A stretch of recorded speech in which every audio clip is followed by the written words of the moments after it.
Dispur press ক্লাবত সংবাদমেল সম্বোধন কেইগৰাকীমান পশুপ্ৰেমীৰ বিধানসভা চৌহদত বিধায়ক অখিল গগৈয়ে ব্ৰইলাৰ মুৰ্গীকে আদি কৰি জীৱক লৈ যি প্ৰতিবাদ সাব্যস্ত কৰিছিল তাৰ বিৰোধিতাৰে সংবাদমেল সম্বোধন পশুপ্ৰেমী হামিদুৰ ৰহমান গণনন্দ বৰ্মন কে জামান আৰু জুনু বেগমৰ পশুকৰ্মীসকলক অপমান কৰাৰ অভিযোগ উত্থাপন কৰি সংবাদমেলত বহু মন্তব্য আগবঢ়ায় পশুপ্ৰেমী কেইগৰাকীয়ে।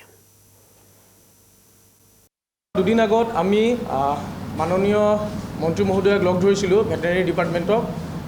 তেওঁক আমি এখন মেমৰেণ্ডাম দিছিলোঁ য'ত ডগ স্মাগলিঙৰ পৰা কেটেল স্মাগলিঙৰ ওপৰত আৰম্ভ কৰি ভেটেনাৰীৰ যি পয়া লগা অৱস্থা আছিল এই সকলো কথা সদৰি কৰি পেলাই আমি এখন মেমৰেণ্ডাম দিছিলোঁ।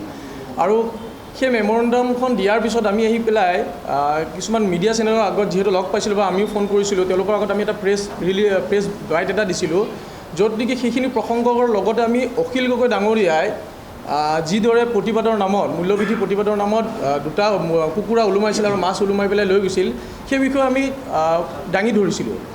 কিন্তু একাংশ মিডিয়া চেনেলে সেই বাকী কথাখিনি কাটি পেলাই অকল অখিল গগৈ ডাঙৰীয়াৰ কথাখিনি আনিছে।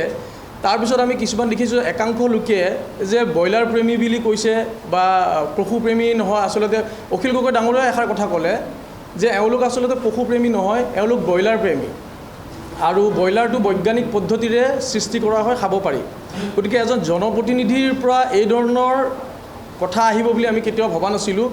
আৰু লগতে আকাশ দলে বুলি যিজন অখিল গগৈৰ হৈ সদায় মাত মাতি থাকে, সেই আকাশ দলে এষাৰ কথা কৈছিলে যে জয়ন্ত মল্ল বৰুৱা, পীযুষ হাজৰিকাৰ ঘৰত এই পশুকৰ্মীবিলাক বা পশুপ্ৰেমীবিলাক ৰান্ধনি বা ড্ৰাইভাৰ।